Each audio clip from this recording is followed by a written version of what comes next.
에레츠 이스라엘은 성경에서 매우 특별한 땅으로 언급이 되고 있습니다. 성경에 보면 나의 땅이다. 하나님이 내 땅이다. 자기의 땅이다. 주의 땅이다. 여호와의 땅이다. 또 이런 말씀도 있습니다. 여호와의 눈이 항상 그 위에 있는 땅. 이렇게 묘사가 되고 있는데 그만큼 여기 이 에레츠 이스라엘이 온 세상 가운데서 매우 특별한 그 땅이라는 거죠. 근데 사실 여기서 하나님께서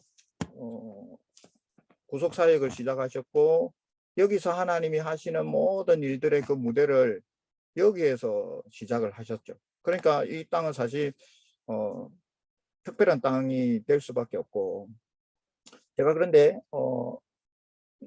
드리고 싶은 말씀은, 왜 하나님이 하필이면 세상에 많은 땅이 있지만 여기서 하나님의 그 구원의 역사의 사역을 여기에서 시작을 하셨을까? 사실 이 말씀을 조금 드리고 싶어요. 그 전에 보통 여기 지역을 이제 팔레스타인이라고 이제 흔히 부르게 되죠. 부르게 되는데, 그 팔레스타인이라고 하는 것은 그 블레셋이라고 하는 이름에서 유래되어서 나온 이름입니다.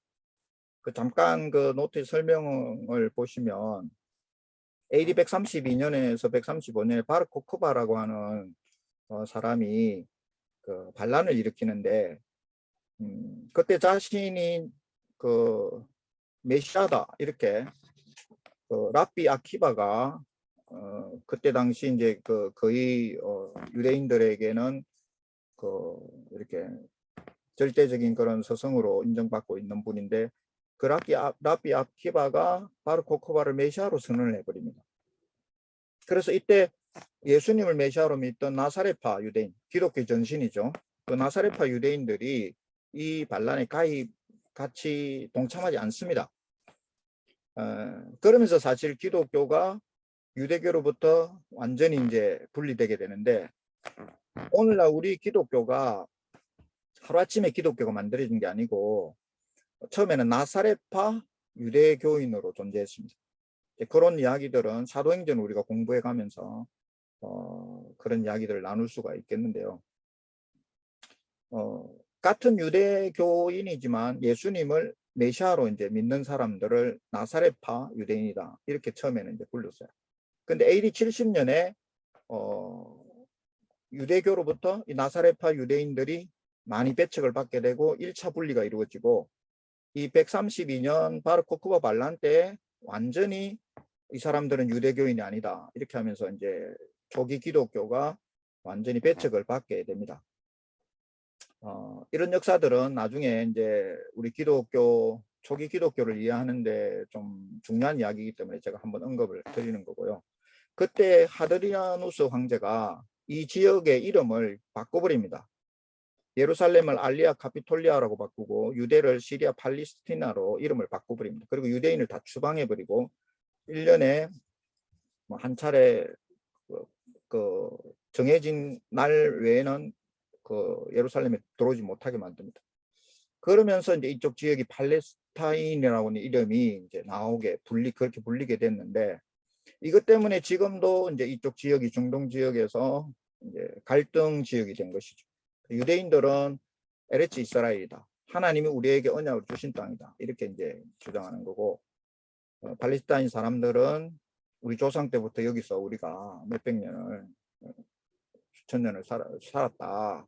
그래서 여기 우리가 이 땅을 내어놓을 수 없다. 뭐 이렇게 하면서 이제 갈등이 일어나고 있는 것이죠.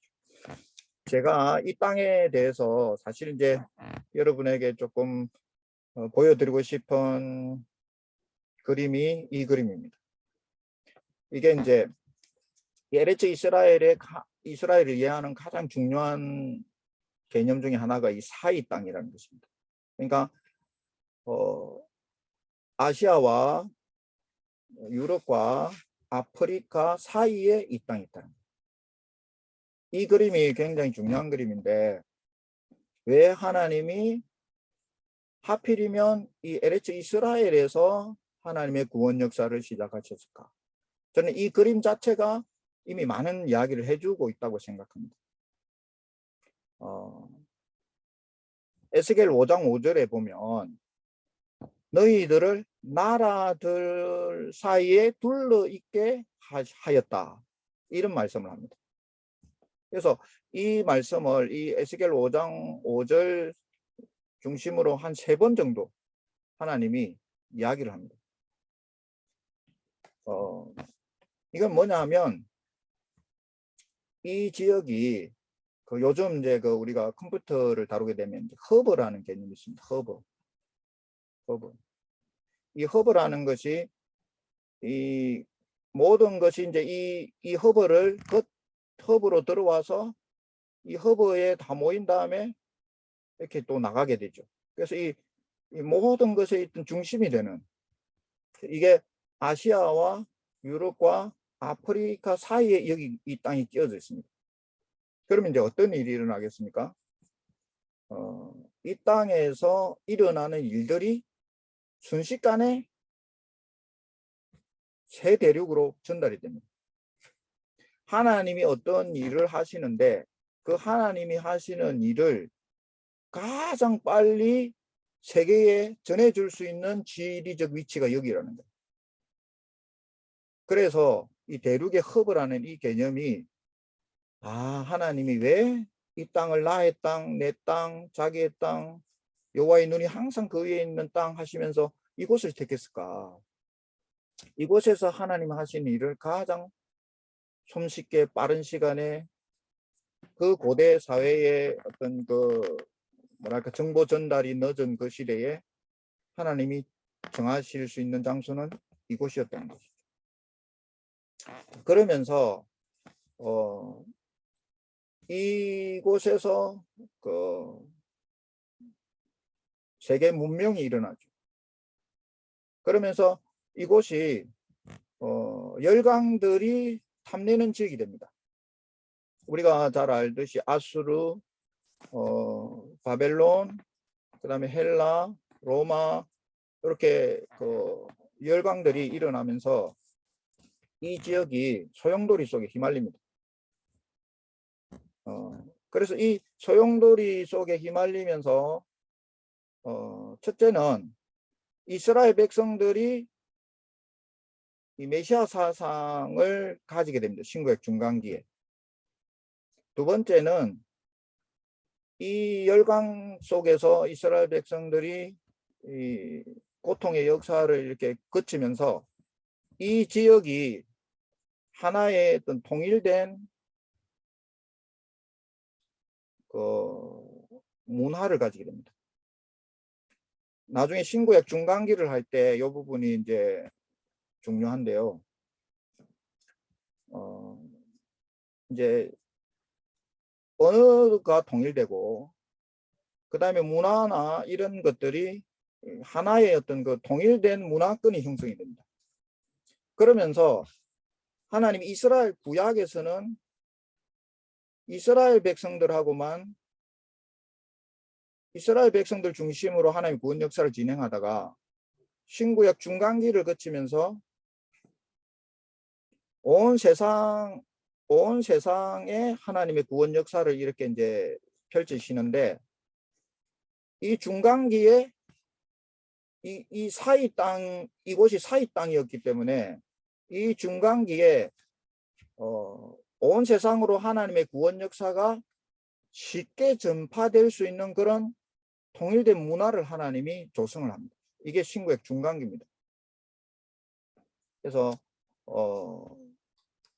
언어가 통일되고 도로가 연결되고 같은 문화권이 되면서 여기서 예수님이 메시아 예수님이 오시고 그리고 그 예수님이 하신 구원 사역이 온 세계로 이렇게 전파가 되는 것이죠. 그래서 이 사이 땅이라고 하는 이게 에레츠 이스라엘이 여기에 자리 잡는 것이 너무나 하나님의 놀라운 설계였다, 이제 이런 것을 알 수가 있죠. 마지막으로 한 가지 더 언급할 수 있는 것은 이곳의 어떤 기후입니다. 이곳은 모세가 이런 말을 합니다. 비를 흡수하는 땅이다. 너희들이 이제 이집트에 살 때, 애굽에 살 때 발로 물을 댔었다. 근데 이곳은 비를 흡수하는 땅이다 하면서 이곳이 축복된 땅이다 이런 말을 하는데, 여기에는 굉장히 특이한 기후가 있는데 우기와 건기가 명확히 구분되어 있습니다. 그래서 이른 비가 9월, 우리 달력으로 9월, 10월에 오고 늦은 비가 3월, 4월에 이제 오는 비거든요. 간단히 그냥 조금 요약해서 말씀드리면, 이곳은 비가 오지 않으면 살 수 없는 땅이에요. 그래서 비를 흡수하는 땅이란 말이에요. 근데 여러분, 애굽의 이스라엘 백성들이 살던 땅이 어디냐면 고센이라는 지역. 근데 이 고센이 그냥 환경적으로 보면 굉장히 비옥한 곳입니다.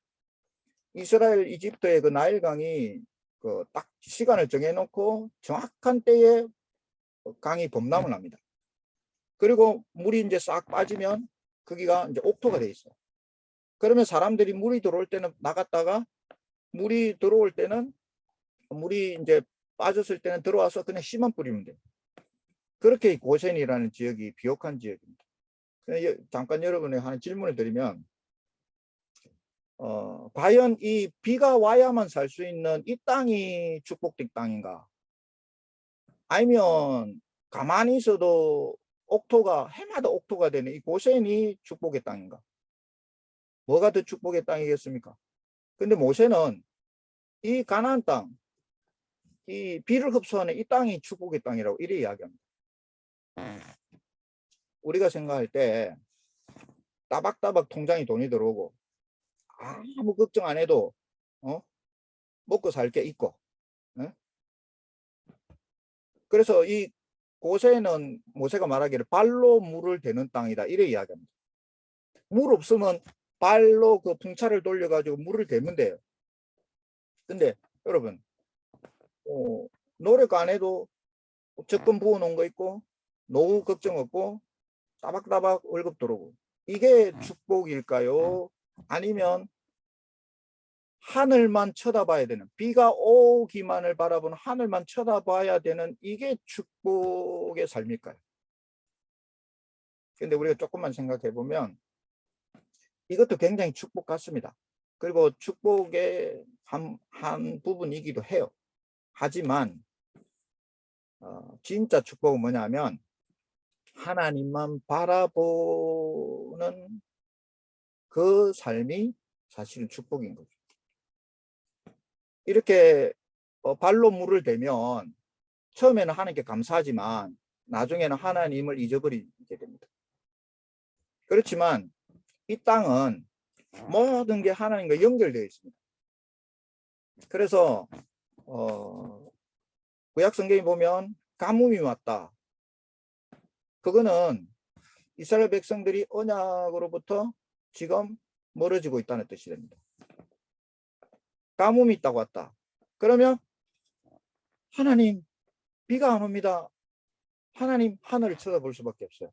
그러니까 항상 하나님을 바라볼 수밖에 없는 삶. 하나님과 그냥 떨어질 수 없는 삶. 하나님과 떨어지면 삶이 영이 되지 않는 삶. 그게 어쩌면 더 축복이라는 것이죠.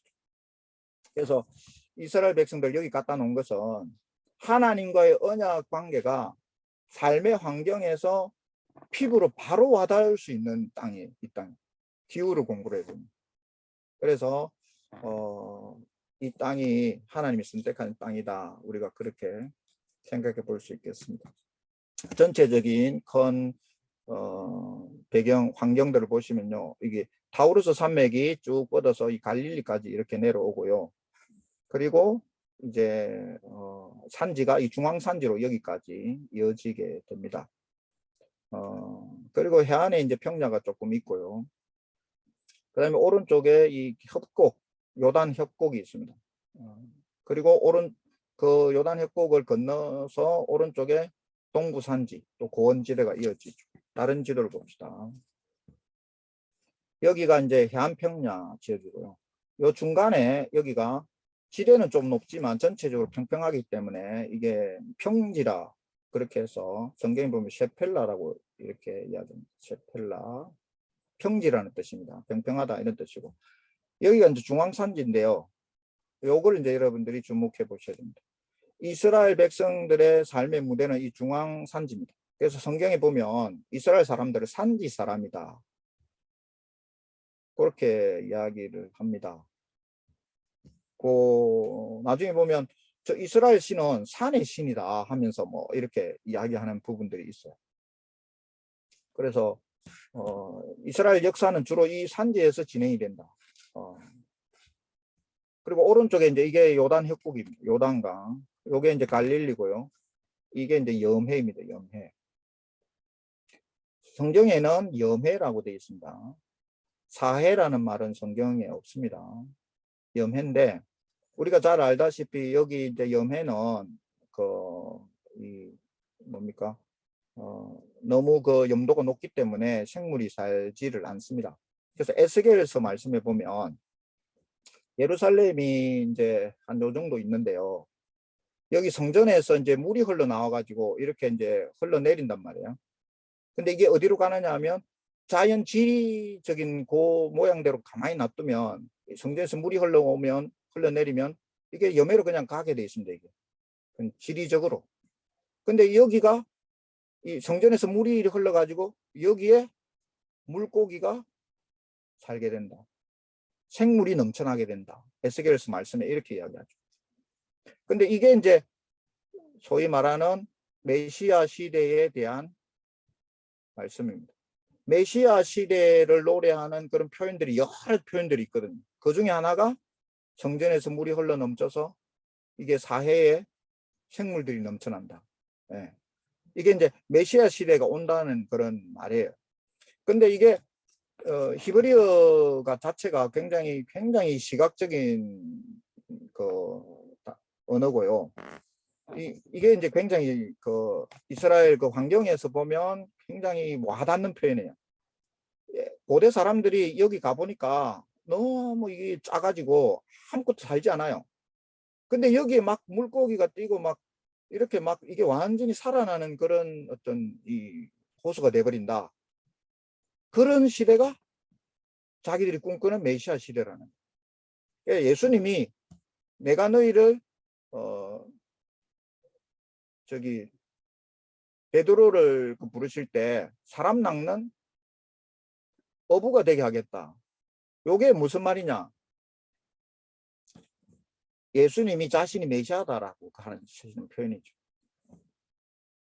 너희들이 이 에스겔이 말한 것처럼 여기에 이제 생물이 막 물고기가 넘치니까 이 어부로 삼아서 이 물고기 잡는 사람으로 내가 만들겠다. 그러니까 메시아 시대가 나로 말미암아 왔고 그래서 내 제자들이 이제 다 어부가 되어서 이제는 그 메시아 시대 내 제자로서 활동하게 될 것이다. 사역하게 될 것이다. 내가 메시아다. 이런 말이 되는 것이죠.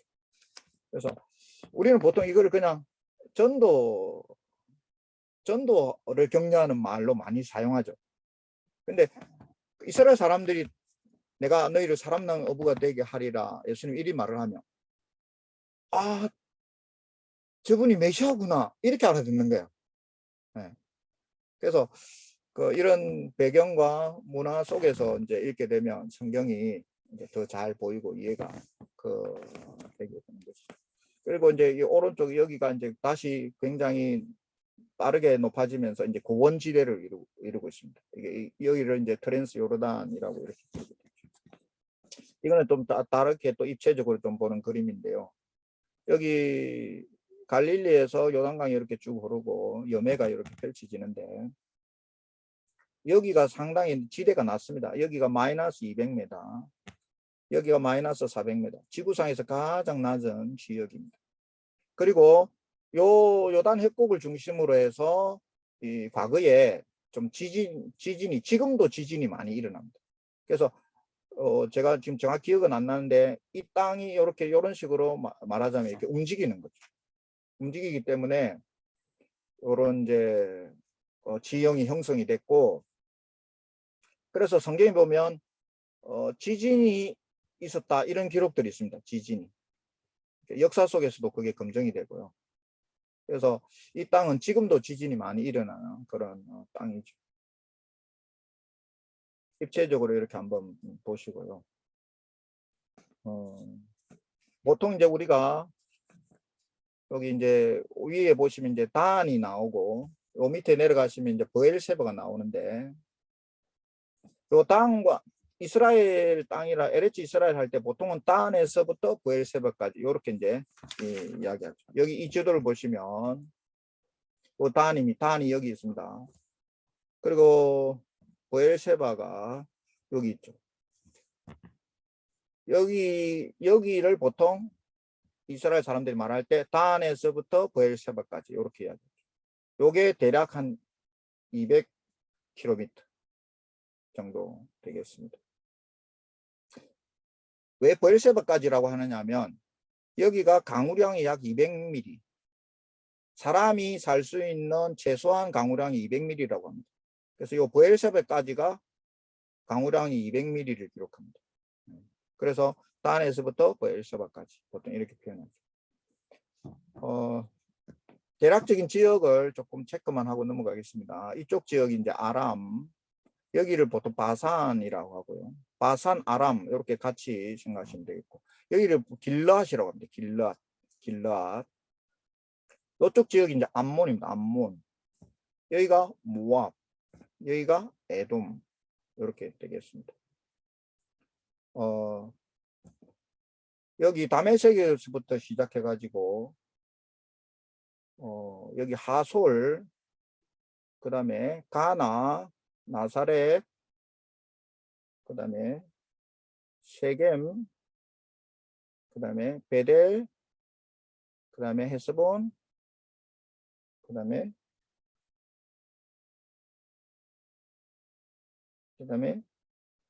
예루살렘, 요 위에 세겜 다음에 실로, 베델, 미스바, 예루살렘, 헤브론, 그 다음에 브엘세바. 자, 요렇게 연결되는 게 이게 족장의 길입니다. 족장의 길. 족장의 길은 이제 성경에는 많이 나오고요. 이스라엘의 역사는 주로 이 길을 따라서 이루어집니다. 이 길을 위로 갔다가 아래로 갔다가. 그래서 이 길에 속해져 있는 이런 도시들이 성경에 자주 등장하는 유명한 도시들이죠.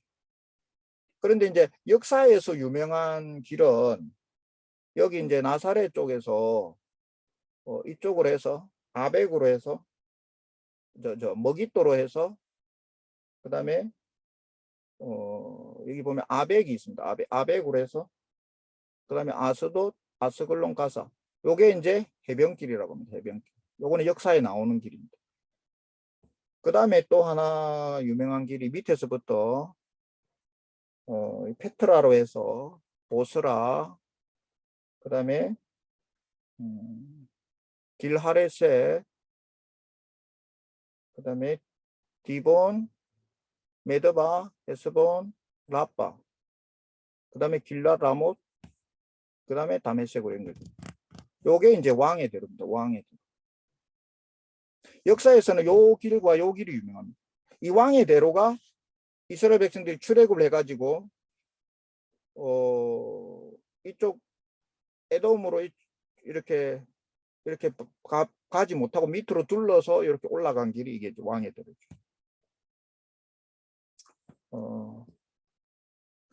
중요한 지명들 몇 군데만 한번 보도록 하겠습니다. 여기를 상부 갈릴리라 하고, 여기가 하부 갈릴리라고 하고, 여기가 이제 사마리아 땅이고, 여기 보시면 유명한 갈멜산이 여기 있습니다. 그리고 그 갈멜산에서 내려다보면 이스라엘 평원이 펼쳐집니다. 그 이스라엘 평원 바로 위에 보면 세포리스라고 나오죠. 그 세포리스 밑에 보면 나사렛이 나오죠. 우리는 이제 나사렛을 굉장히 유명하게 생각하죠. 근데 역사책에는 나사렛이 나오지 않습니다. 나오는 역사책에서 나오는 것은 이 세포리스입니다. 그리고 예수님 당시에는 이 나사렛은 정말 작은 동네고 이 세포리스가 규모가 있는 도시입니다.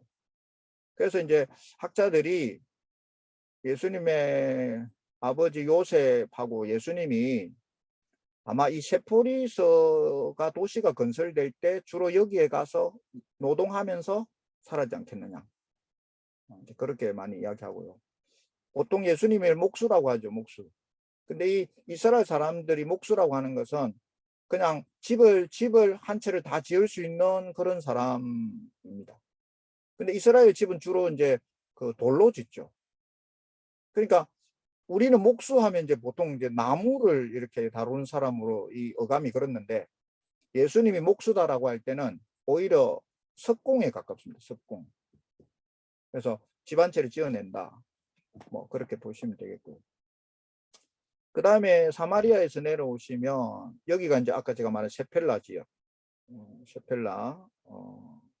좀 고원지대지만 약간 평평한 지역. 그 사마리아 밑에가 이제 유다고요. 여기가 이제 네게버, 유다 밑쪽을 네게버를 하는데, 이게 이제 남쪽이라는 뜻입니다. 남쪽. 남방.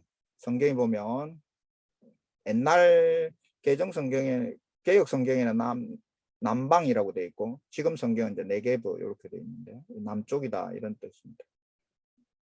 그 밑에가 이제 신광야 이렇게 되어 있습니다. 뭐 이 정도만 일단 보시고요. 또 성경이 나올 때 한 번씩 또 살펴보도록 하겠습니다. 지금 현재 이스라엘은 여기 빨간 선으로 된 요게 현재 이스라엘의 영토입니다.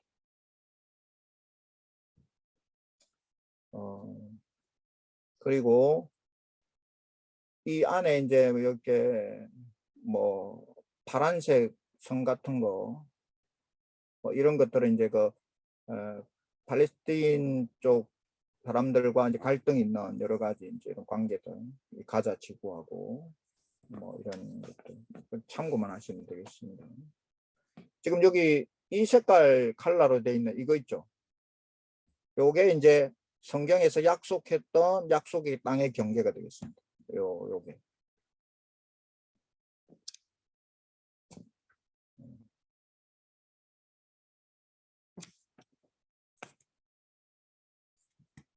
지금 주변의 나라들은 위에 레바논, 그 옆에 시리아, 이스라엘 옆에 요르단, 왼쪽에 이집트, 또 오른쪽에 이라크, 이란, 쿠웨이트, 위에 터키 이런 지역이 되겠습니다.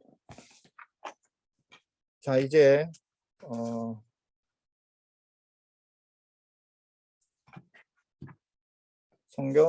제가 이제 성경 강의를 할 때 제가 성경을 보는 중요한 관점 세 가지를 간단히 좀 소개하겠습니다.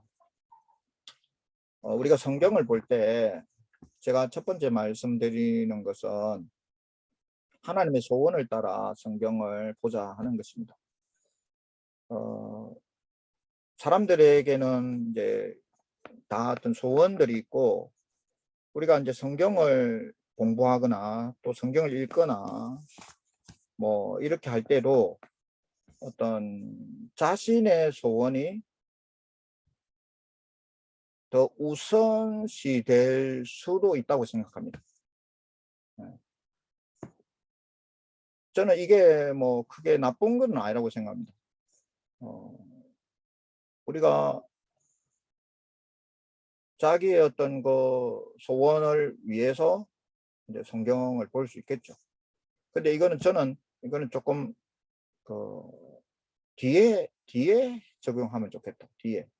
그러니까 먼저 성경을 바르게 잘 이해하기 위해서는 먼저 하나님의 소원을 가지고 성경을 본 다음에 거기서 하나님이 주시는 교훈을 받아서 그것을 자기에게 적용시키는 게 좋겠다. 이렇게 생각합니다. 그래서 우리 소원을 좀 내려놓고 하나님의 소원을 따라서 성경을 좀 살펴보자.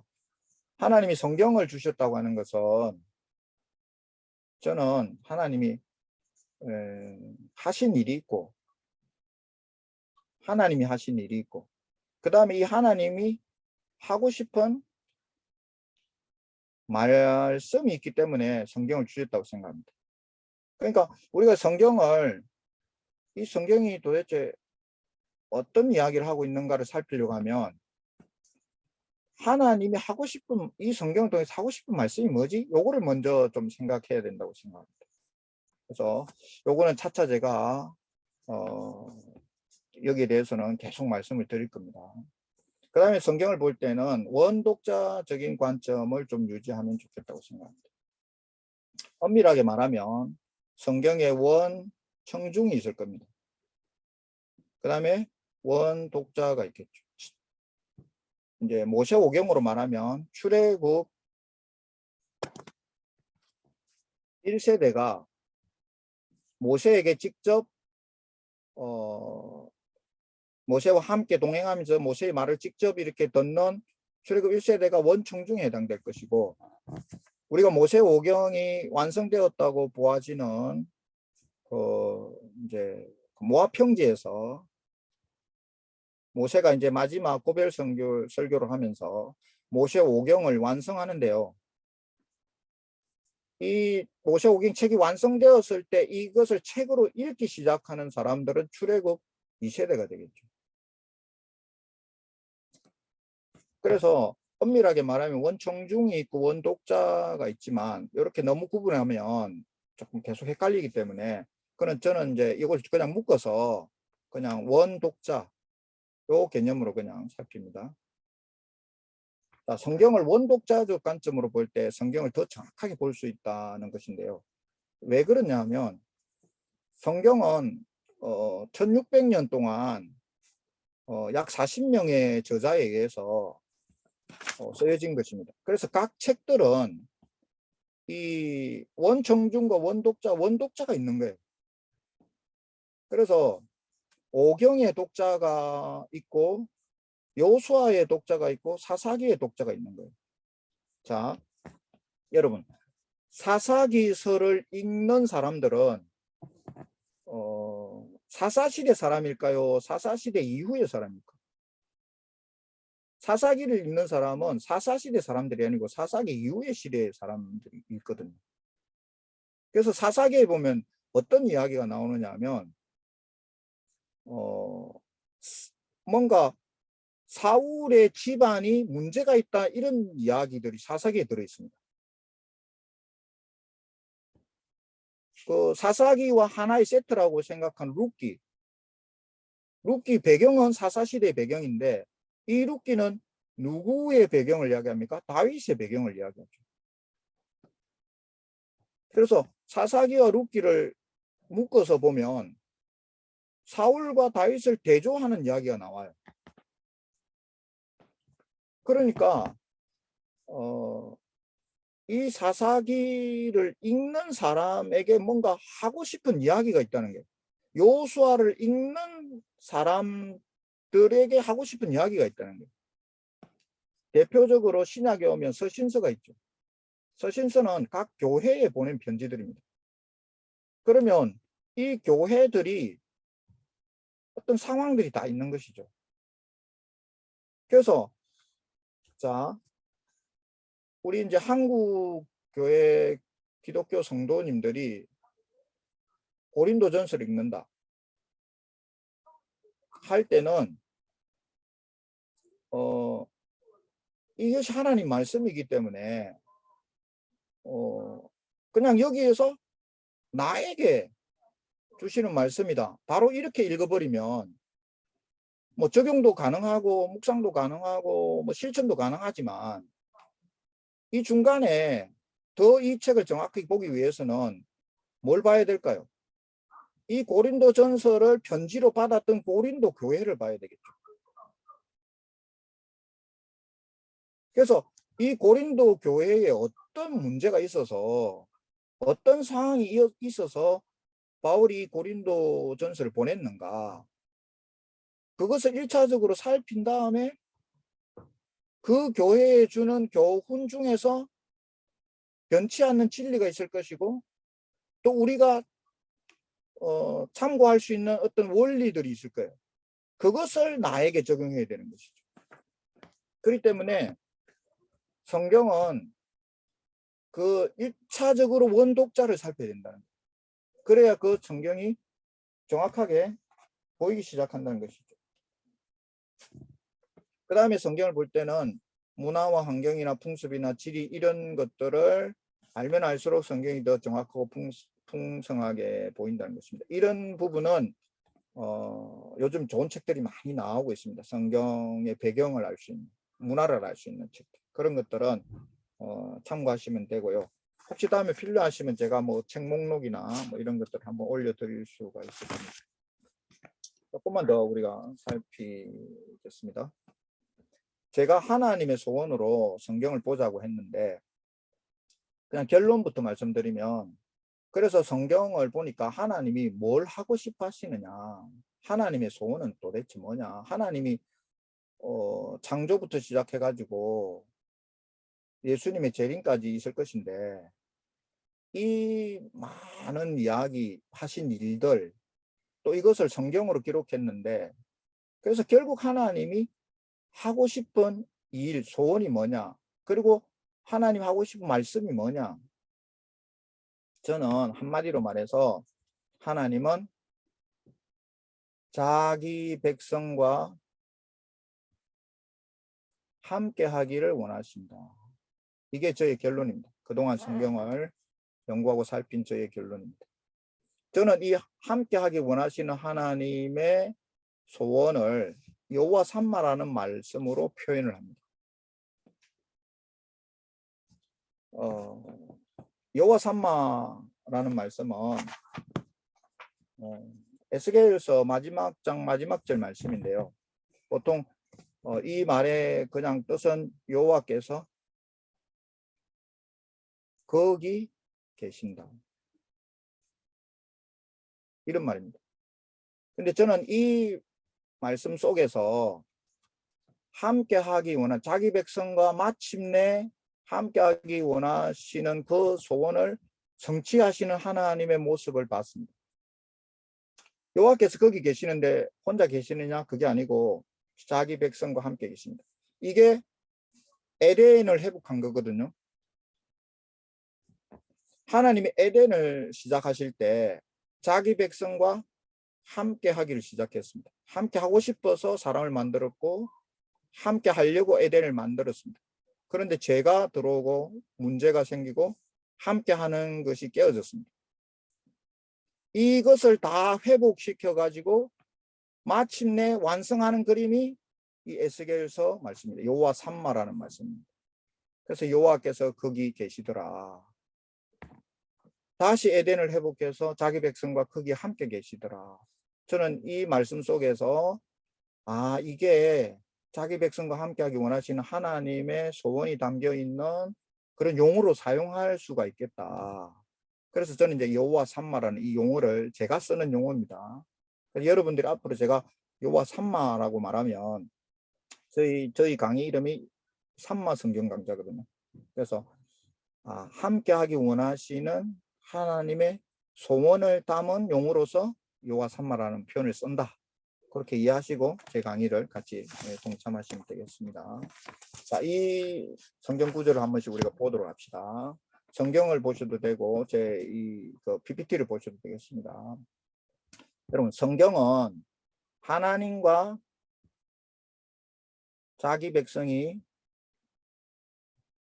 함께 하는 것으로 시작해 가지고 함께 하는 것으로 끝납니다. 자, 성경을 한번 볼까요? 그럼 창세기 2장 8절을 한번 봅시다. 여러분 소리가 저한테 안 들리지만 같이 한번 읽겠습니다. 시작. 여호와 하나님이 동방의 에덴에 동산을 창설하시고 그 지으신 사람을 거기 두십니다.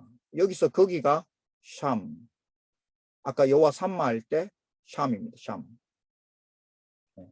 여기는 저 사람이 거기 있습니다. 사람이 거기 있는데 사람이 거기 혼자 있는 게 아니고 3장 8절에 보면 하나님이 거니시더라. 하나님이 같이 있습니다. 이게 에덴 동산이죠. 에덴. 성경은 에덴 동산에서 하나님과 사람이 거기에 함께 있는 것으로 시작이 됩니다. 그런데 죄가 들어오고 이 함께하는 것이 깨어졌습니다. 그래서 하나님이 다시 함께하기 위해서 역사를 펼치시는 그게 구원의 역사입니다. 구원의 역사. 그래서 마침내 그 하나님이 이 죄에 함께 할 수 없게 만드는 이 죄를 해결하고 마침내 함께 하는 그 완성된 환상의 그림을 누가 부르냐면 에스겔이 봅니다. 에스겔 48장 35절 같이 읽겠습니다. 시작. 그 사방의 합계는 18,000척이라. 그날 부르는 그 성읍의 이름을 여호와 삼마라 하리라. 그래서 제가 말씀드린 것처럼 여기에 여호와께서 거기 계십니다. 그런데 혼자 있는 게 아니고 회복된 자기 백성과 함께 있는 것입니다. 이것을 환상 가운데 에스겔이 바라봅니다. 마침내 이것이 완성될 것이다. 이렇게 바라봅니다. 자, 에스겔이 바라봤던 그 여호와 삼마가 완성되는 구절이 뭐냐면 계시록 21장 3절입니다. 같이 읽겠습니다. 보라, 하나님의 장막이 사람들과 함께 있음에 하나님이 그들과 함께 계시리니 그들은 하나님의 백성이 되고 하나님은 친히 그들과 함께 계셔서. 성경이 어떻게 완성되고 마칩니까?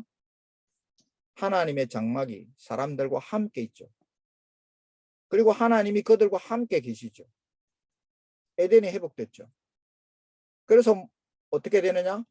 그들은 하나님의 백성이 되고 하나님은 친히 그들과 함께 계신다. 요게 이제 여호와 삼마라는 거예요. 여호와 삼마. 이게 성경의 끝입니다.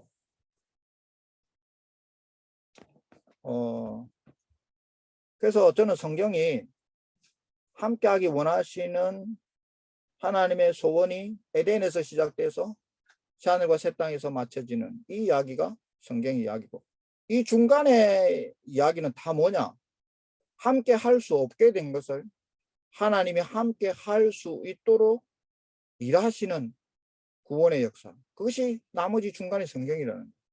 그래서 구약은 이스라엘이라고 하는 모형을 가지고, 그리고 이들을 통로로 사용해서 하나님이 함께 하기를 하셨고, 이들이 완전히 잘하지는 않았어요. 잘한 것도 있고 잘못한 것도 있는데 좀 부족한 게 많이 있었어요. 그렇지만 하나님은 이들을 모형으로도 사용하고 통로로 사용해 가지고 이제 메시아를 보내셔서, 이들을 통하여 메시아를 보내셔서 또 이들을 통해서 보여줬던 그 그림을 이제 하나님 나라 백성으로 교회를 만드시고 그 교회를 통해서 새 언약의 백성, 새 언약의 이스라엘로 이 작업을 계속하셔서 마침내 함께하는 것을 완성하시는, 이게 성경의 전체의 스토리라는 뜻이죠.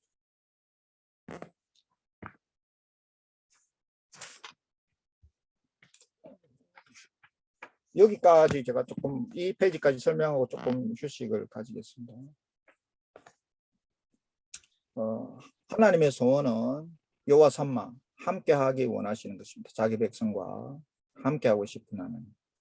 이게 성경의 큰 줄기고 큰 주제고, 성경은 이 이야기가 이루어지는 것인데, 자, 어떻게 함께하고 싶은 하나님의 큰 이야기가 진행이 되는지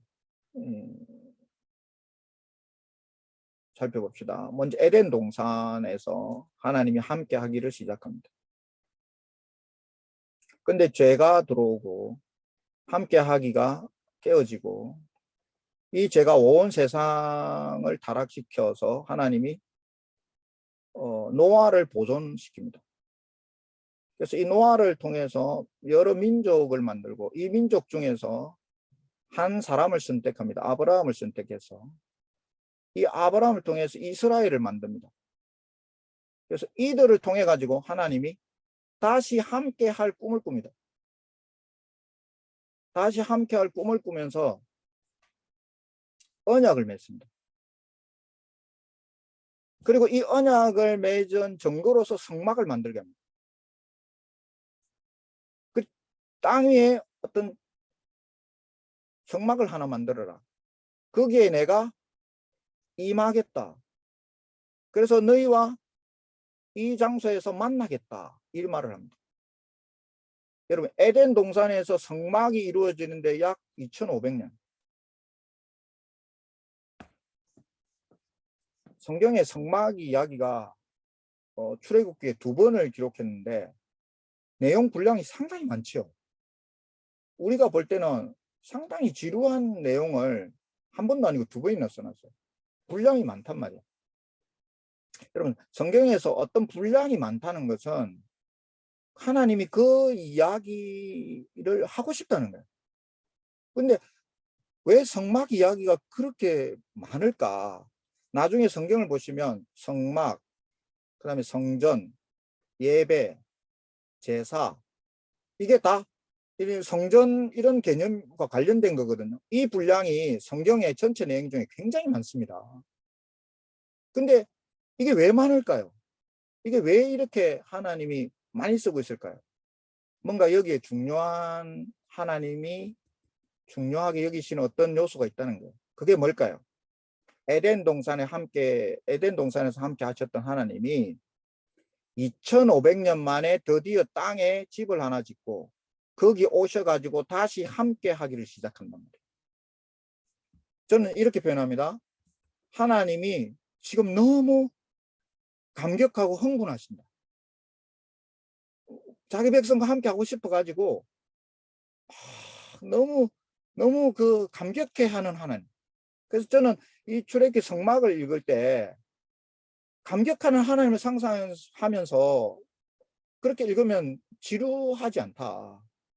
근데 하나님이 말씀하시는 게 좀 많죠. 이 함께를 하는데 에덴 동산에서는 함께하는 게 쉬웠지만 다시 함께하는 여기에서는 여기 나중에 이야기하겠지만 이 거룩을 다루어야 됩니다. 거룩하신 하나님이기 때문에 다시 함께 하려고 하면 이 거룩을 언급하지 않을 수가 없습니다. 그래서 이 거룩의 문제를 다루다 보니까 조금 내용이 길어지는 거죠. 감격하시는 하나님을 여러분 볼 수 있어야 됩니다. 이 성막 이야기를 할 때는. 근데 이 성막은요, 여러분 이동용이고 한 군데 있지 않고 또 이게 쳤다가 이렇게 지었다가 또 거뒀다가 이렇게 하는 거죠. 조금 불안전하죠. 그래서 솔로몬에 의해서 드디어 성전이 지어집니다. 이 기간도 상당한 기간이죠. 이스라엘 백성들이 이제 성전을 짓게 되는데 이 성전은 반드시 땅 위에 세워집니다. 그래서 이 땅을 거룩하게 해야 됩니다. 여호와의 정결 전쟁으로 이 땅을 거룩하게 하고 이 성전이 세워져야 되는 것이죠. 그런데 이스라엘 백성도 우리가 역사를 알지만 이 땅을 차지하는 데서부터 실패를 하기 시작합니다. 마침내 이 성전이 세워질 땅으로 이게 완성되기까지는 시간이 상당히 걸리죠. 그래서 이곳에 이제 성전이 세워지는데 땅 위에 세워지기 때문에 여기에서는 이제 하나님의 나라의 개념으로 진전됩니다. 드디어 하나님이 하나님의 나라의 모형을 세상 가운데 보여줄 수 있게 됐습니다.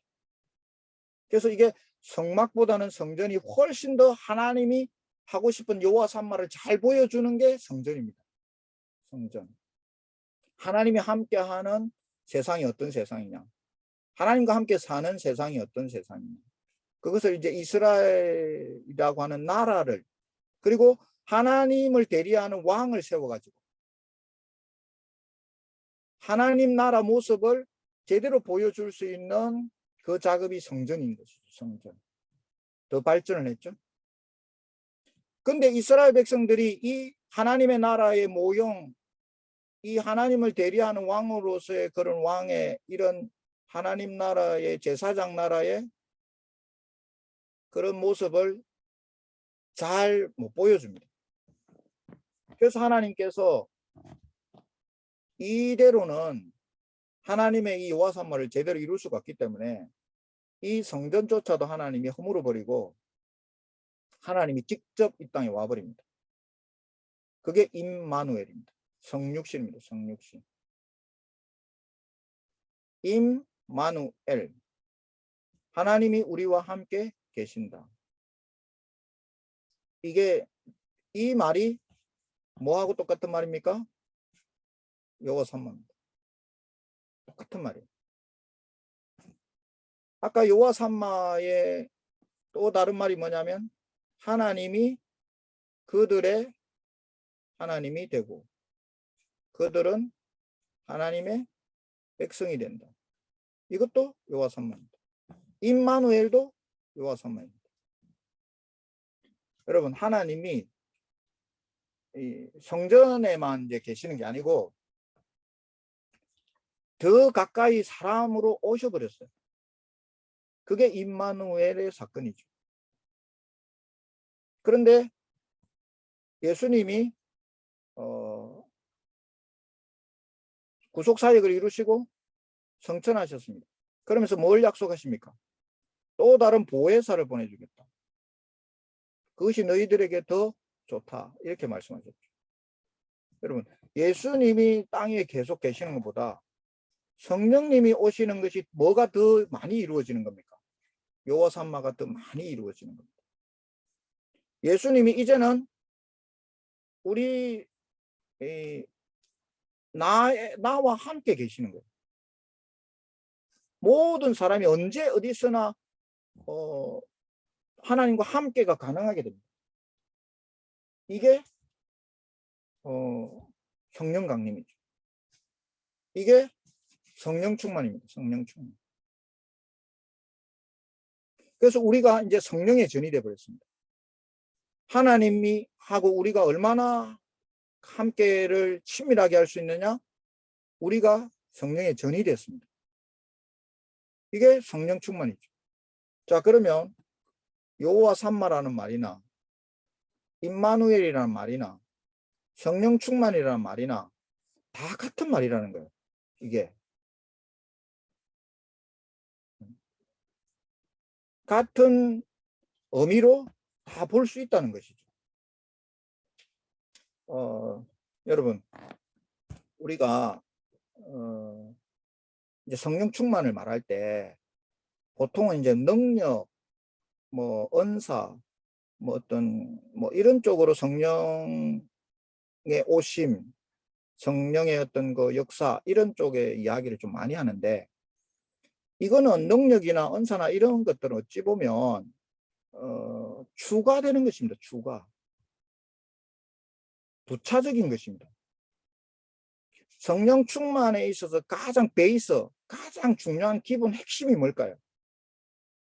하나님이 함께 계신다는, 함께. 자, 제가 나중에 이 거룩 이야기를 할 건데요. 먼저 조금 이야기를 하면, 우리가 이제 거룩을 가르치는데, 죄는 나쁜 거니까 지어서는 안 된다. 악을 하여튼 가까이 하지 마라. 이렇게 이제 가르치는 것은 죄와 싸우는 것이죠. 근데 죄와 싸우는 것은 쉽지 않습니다. 만만하지가 않습니다. 거룩은 어떻게 접근해야 되냐면,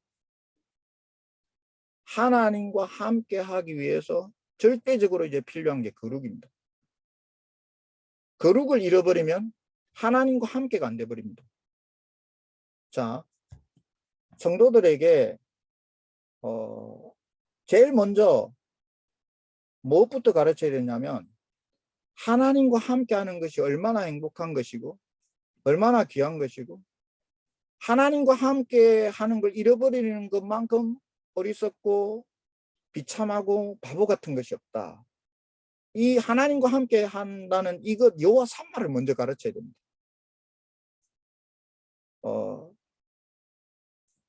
죄를 범하게 되면 거룩을 잃게 되고, 거룩을 잃게 되면 하나님과 함께를 못하게 된다는 거예요. 이것만큼 비참한 상태가 없고 어리석은 선택이 없다. 그렇게 거룩을 가르칠 때 저는 더 힘이 된다. 그렇게 말해주고 싶습니다. 우리 옛날 선배님들께서 제가 어떤 분 설교를 들었는데요. 가르쳐 주신 단어가 제가 참 감명 깊게 들었던 단어가 뭐냐면 여주동행이라는 게 있습니다. 여주동행. 옛날 우리 신앙의 선배님들이 이 말을 많이 썼다고 합니다. 제가 속해 있는 고신교단에서는 코람데오, 이게 저는 이게 여호와 삼마구나. 주님과 같이 동행한다. 길을 걷는다. 주님과 같이 간다. 여주동행. 제가 한때 제 책상 위에 여주동행 이걸 써가지고 붙여놓기도 했습니다. 우리 고신 제 교단에 속한 목사님들은 코람데오 너무 중요한, 너무 잘 알고 알려진 것이죠. 이게 뭡니까? 이게 하나님과 함께죠. 하나님 앞에서 주님과 동행한다. 이게 다른 말로 하면 성령 충만입니다. 성령 충만. 성령 충만. 하나님이 이제는 이렇게 우리와 가까이 이렇게 계시고 싶어서 성령님이 오셨고 우리를 성령의 전우로 삼으셨고 이 사람들을 모아가지고 교회를 만들어놨어요. 그래서 교회가 이제 여호와 삼마를 이루는 마지막 이제 도구로서 사용이 되고 있는 것이죠. 그래서 마침내 이제 새 예루살렘이 이루어질 것입니다. 새 예루살렘. 이게 성경의 스토리라는 거예요. 이게.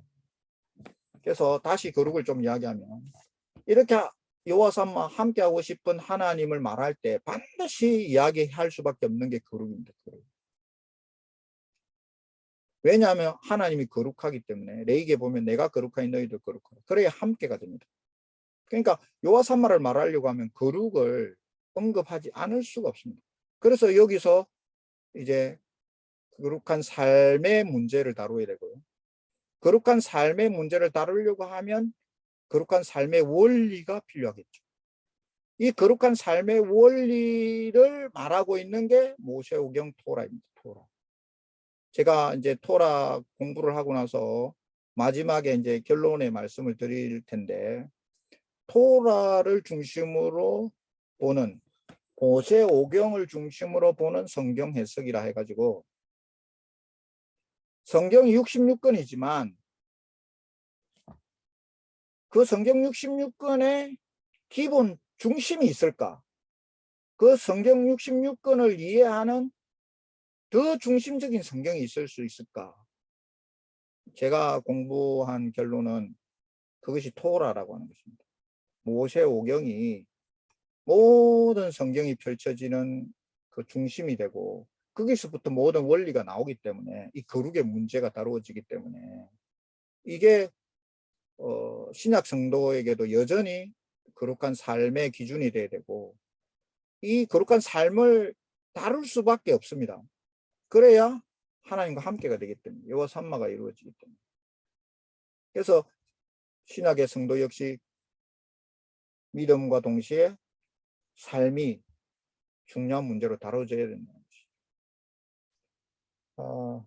여러분 이 정도 오늘 첫 번째 강의를 조금 마치고요.